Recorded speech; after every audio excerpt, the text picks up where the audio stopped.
Bonsoir, je vous ai promis, ils sont présents. Je vais demander d'accueillir le réalisateur de ce film et l'acteur, Jalil Lesmer.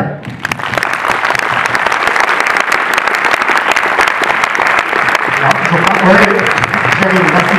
Et l'actrice Charlotte Legault.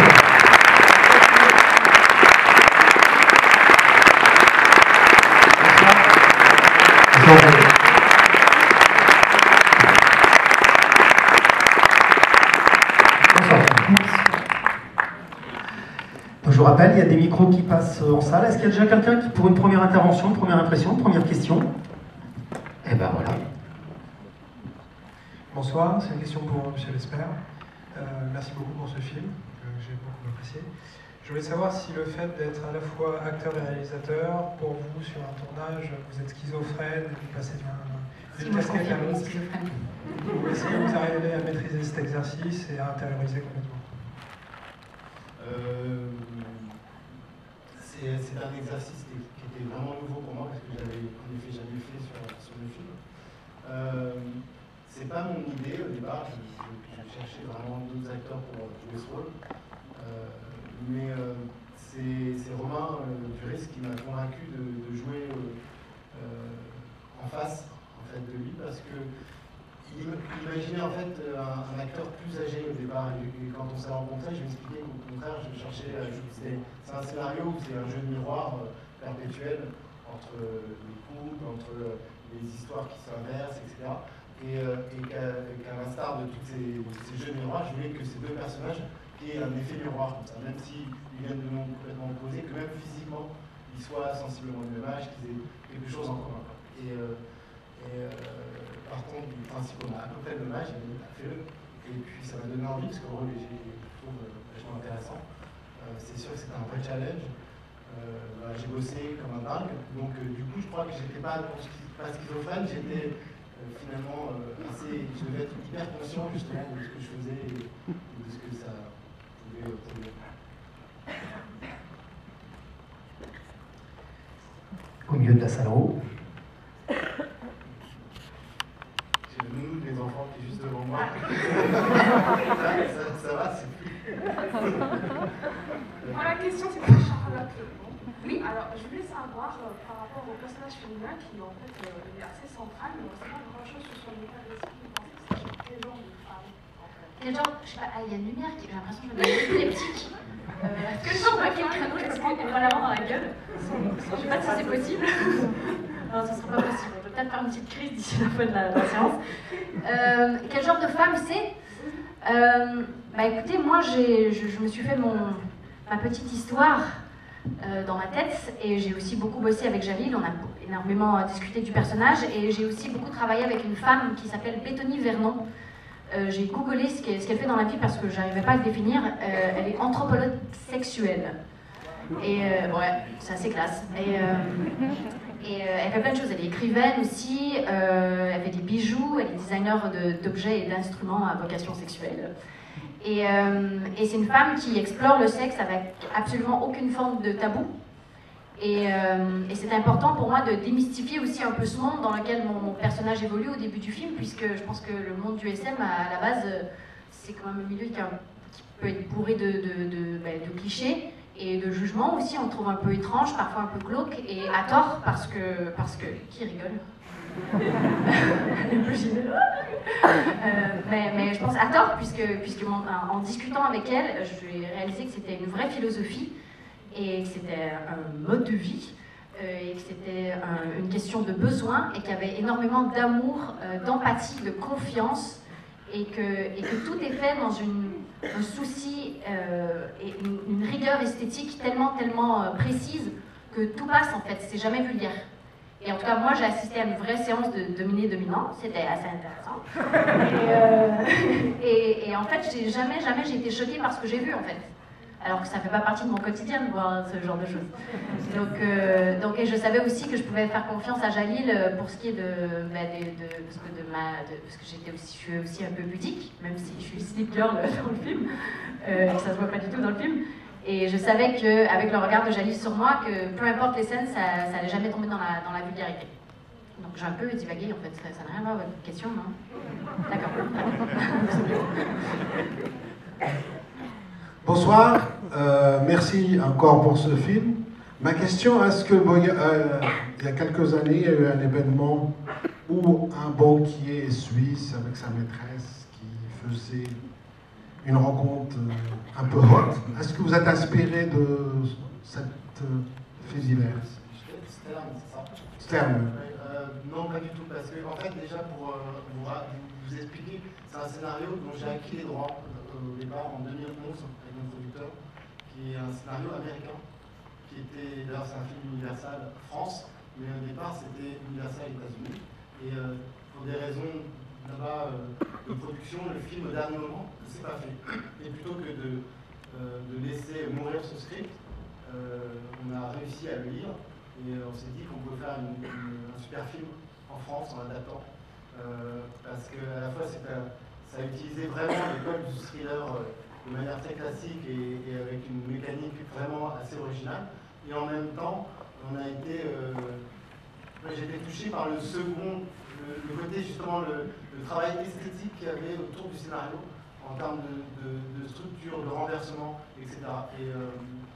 Du coup, pour en revenir à votre question qui était, pardon, le banquier Stern. Le banquier Stern, donc du coup, pardon, c'était en fait, c'était une figure imposée, c'est-à-dire que les trois personnages, ce qui me plaisait, c'est que ces trois personnages sont des figures de cinéma. On a souvent vu des banquiers tordus, enfin des hommes de pouvoir un peu malsains, et tordus et en même temps fragiles parce qu'ils sont tourmentés. L'oiseau de nuit, un peu manipulatrice et intrigante. Ou le good guy, le mec un peu à la Eastwood, qui est un bon gars, qui essaie de sauver sa famille. Ce sont des archétypes assez connus. Et ce que j'aime bien dans le film de genre, c'est qu'on s'autorise à justement travailler sur des archétypes très connus. Et là, ce que j'aimais dans l'histoire, c'était que finalement, ce personnage, qui n'a rien à voir avec un personnage réel, pour le coup, mais permettait ce renversement de l'histoire, en fait. C'est-à-dire, c'est vraiment, tout va se renverser. C'est-à-dire, c'est vraiment le personnage joué par le personnage de Max, joué par Romain. Vraiment, ce type qu'on va prendre pour un mené au début, ce garçon simple, finalement, va vraiment avoir sa revanche en devenant de manipuler le manipulateur et de, en effet, Charlotte joue un personnage qui est une dominatrice, si on peut l'appeler ainsi, et qui va se faire à son tour dominer, littéralement attachée, maltraitée, et au final, elle va avoir même un rapport amoureux presque avec ce garçon. Donc tout s'inversé, et c'était vraiment des codes en fait. Donc le crime paye. Et ça, c'était super. C'est en ça que je trouvais le cinéma intéressant, c'est qu'il n'y a pas de morale justement. Le crime, en effet, paye. Ils font 50, 50. Une question là-haut. Merci, bonsoir. Désolé, c'était pas moi qui éblouis, c'est Rojo. C'est pas votre faute. Moi, en tant que comédien, je voulais savoir comment vous avez fait pour choisir les acteurs par rapport au personnage. Est-ce que c'était déjà un choix dès l'écriture, ou ça s'est fait pour changer le registre de Charlotte, ou pour élargir celui de Romain? Et puis par rapport au personnage d'Antoine, du coup, puisque vous ne voulez pas l'endosser au départ, que Romain vous l'a proposé, comment vous l'avez fait en tant que réal? À savoir ne pas se juger, ne pas tout le temps se regarder devant la caméra. Comment ça a été fait?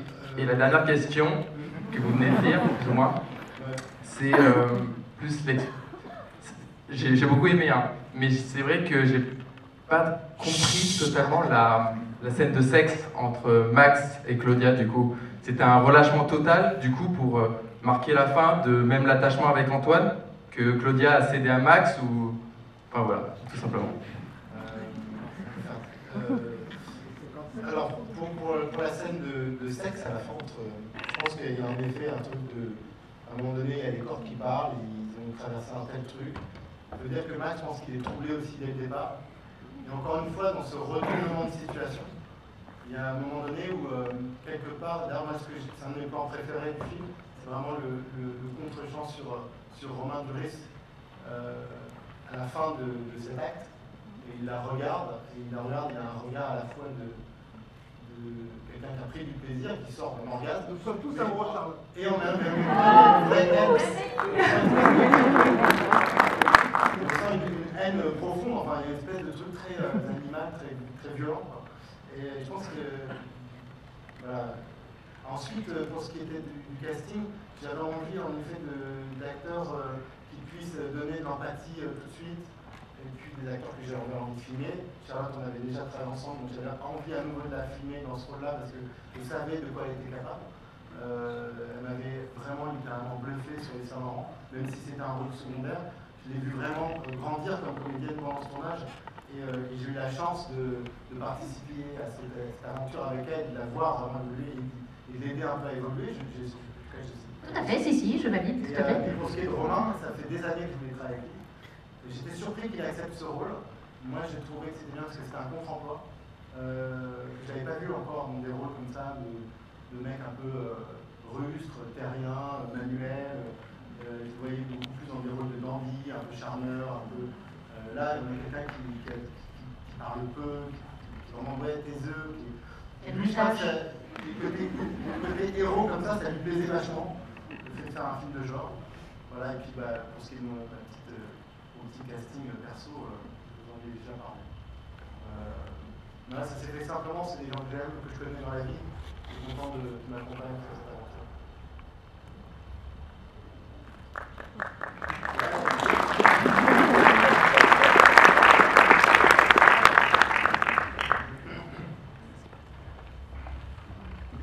Bonsoir. D'abord, bravo, on a fait un bon moment. Juste, est-ce que vous pouvez nous dire le budget du film? Pas le cachet des acteurs. Je vais commencer par le cachet de ça. Beaucoup plus élevé que le mien.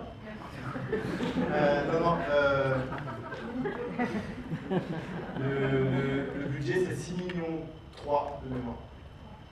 Ce qui n'est pas en fait, pas beaucoup en fait pour un film de genre français. Et du coup, mais moi j'ai un peu habitué au budget un peu restreint. Je fais toujours attention à ça parce que je considère que, je pense que c'est toujours bien de faire des films à peu près dans une économie moyenne. Ça permet d'éviter les gros bouillons. Parce que c'est dur de sortir un film noir en plus.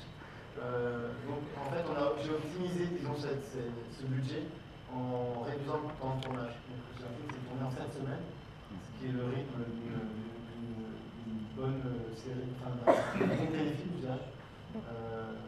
D'ailleurs, je me suis entouré de l'équipe que j'ai eue sur Versailles, parce que c'est des gens qui sont aguerris et qui savent tourner très vite et qui avaient une envie folle de faire du cinéma aussi, parce que quelquefois les métiers se dispersent et on va soit à gauche, soit à droite, puis on y reste quelques années. Et je suis très heureux de cette collaboration avec mon équipe image. Je pense qu'ils ont fait un boulot exceptionnel, très peu de temps.